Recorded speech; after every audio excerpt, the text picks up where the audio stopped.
নমস্কার বন্ধুরা, রোজকার মতো চলে এলাম আজকেও নতুন ভিডিও নিয়ে আপনাদের সঙ্গে শেয়ার করতে। আমি মনোজ, আর আপনারা দেখছেন বার্ডস এন্ড গার্ডেনিং। এই গরমে বন্ধুরা এতগুলো প্রাণ, ওদের নিয়ে তো ছিনিমিনি খেলা যায় না। আমার এই হেলিকপ্টার বদ্রি এরা সচরাচর স্নান করতে চায় না। ভুল ভবিষ্যৎ মানে মাঝে সাঝে এদের স্নানের ইচ্ছা জাগে, যেমন আজকে জেগেছে। অন্যান্য দিন আমি স্প্রে করে এদের ভিজিয়ে দিই, আর আজকে যেহেতু ওদের ইচ্ছে জেগেছে সেই জন্য আমি জল দিলাম। দেখুন দিব্যি আনন্দ সহকারে এরা স্নান করছে। আর যদি আমি ওদের স্নান করার জন্য ভিজিয়ে দিই, তাহলে সাথে একটু নিম পাতার, যে এর আগে ভিডিও আপনাদের দিয়েছি, নিম পাতার একটা কাড়া তৈরি করে সেই জল দিয়ে ওদের স্নান করাই। তাহলে কী হয়, গায়ের পোকা অনেকটাই মরে যায় এবং ওরা সুস্থ থাকে অনেকটাই। তো আজকে ওদের ইচ্ছা জেগেছে হঠাৎ করে স্নান করবে, সেই জন্য বোঝানোর চেষ্টা করছে। আমি বুঝতে পারলাম যে ওরা হয়তো স্নান করতে চাইছে। জল দিলাম, দেখলাম বেশ স্নান করছে আনন্দ সহকারে নিজে থেকেই।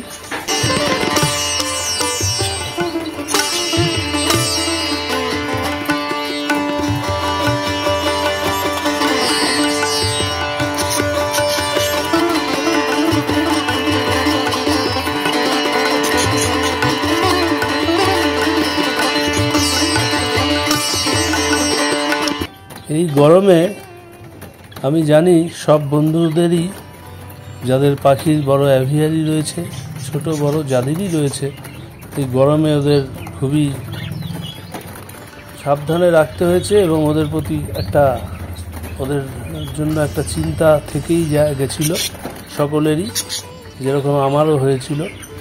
গরমে কী হবে, কী করে রাখবো ওদের, স্নান করাচ্ছি, বারে বারে ওদের জল দিচ্ছি, ওআরএস দিচ্ছি, নানা রকমভাবে যতটা আমাদের পারা যায় বুদ্ধি দিয়ে ওদেরকে ভালো রাখতে, সেটাই চেষ্টা করেছি আপনার। এখানে জাভারাও দেখুন, জাভারা তো ওরা রেগুলারই স্নান করে। জল না দিলে, জল দিতে দেরি হলে ওরা একদম আমাকে বুঝিয়ে দেবে যে জল দাওনি এখনও, জল দাও, স্নান করব, বুঝিয়েই দেবে। যেরকম টাইম আছে ওদের, ধরুন এক্সট্রা ফুড, ওদের সফট ফুড দিই, সেগুলোর টাইম হয়ে গেলে ওরা আমাদেরকে বোঝাতে থাকে। স্নানের টাইম হয়ে গেলে জল না দিলে সেটাও বোঝাতে থাকে। আপনারা তো জানবেনই, যাদের অ্যাভিয়ারি আছে, নিয়মিত যারা ওদের পাশে থেকে ওদের পরিচর্যা করেন।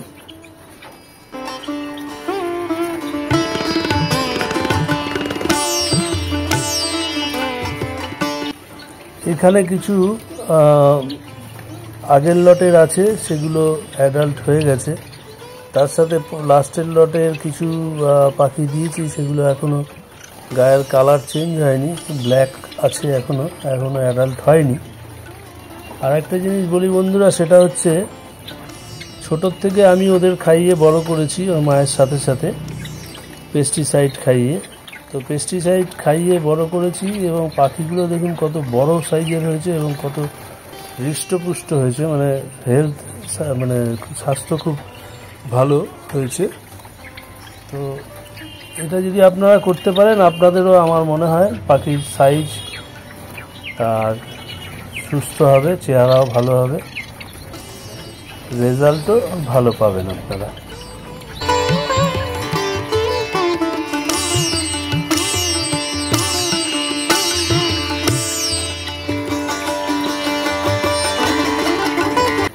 আর আমি যদি ওর মায়ের সাথে সাথে যদি না খাইয়ে দিতাম, তাহলে আমি কিন্তু রেজাল্ট ভালো বলতে সব বাচ্চা পেতামও না, অনেক বাচ্চাই মরে যেত। আমি খাইয়েছি বলে সব কটা বাচ্চাই বাঁচাতে পেরেছি। এটাই আপনাদের আমার মনে হয় করণীয়, করা উচিত। এটা করলে আপনারা রেজাল্ট ভালো পাবেন, সব কটা বাচ্চাই পাবেন। নাহলে ওর মায়ের ওপরে ছেড়ে দিলে কি হয়, 7টা 8টা বাচ্চা ওরা দেখে শুনে খাওয়াতে পারে না, ফলত একটা রুগ্ন হয়ে পুষ্টির অভাবে মারা যায়। সেই জন্য দেখে শুনে যদি আপনারা খাওয়াতে পারেন, সব কটা বাচ্চাই পাবেন, আর হেলথও ভালো হবে আপনাদের পাখিদের।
এখানে কি করেছে বন্ধুরা, আজকে সকালবেলা উঠে দেখছি রাতের বেলাও ঠিক ছিল, এই যে খাওয়ারের ওদের জায়গাটা পটটা সেটা ঝোলানো থাকে, সেটা দেখছি নিচের যে বাটিটা ওটা কিভাবে ওরা খুলে ফেলেছে, সব খাওয়ার নিচে পড়ে আছে।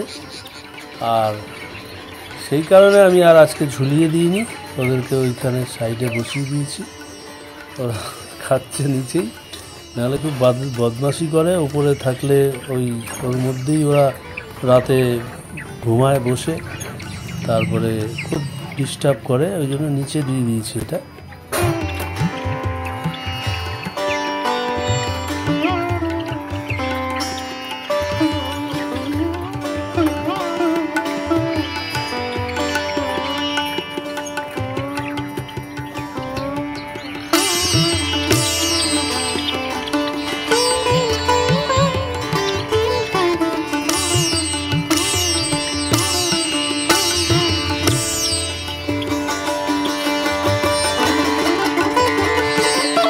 এখানে কিছু ফিঞ্চ আছে বন্ধুরা, ফিঞ্চের সেট আপ এখনও তৈরি করিনি, সেইভাবে তৈরি করব ফিউচারে, তখন আপনাদের সঙ্গে শেয়ার করব। আগে করেছিলাম, সেটা নষ্ট হয়ে গেছে।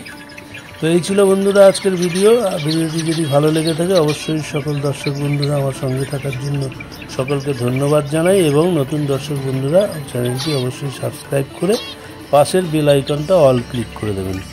অবশ্যই একটা লাইক দেবেন, কিছু জানার থাকলে কমেন্ট করবেন।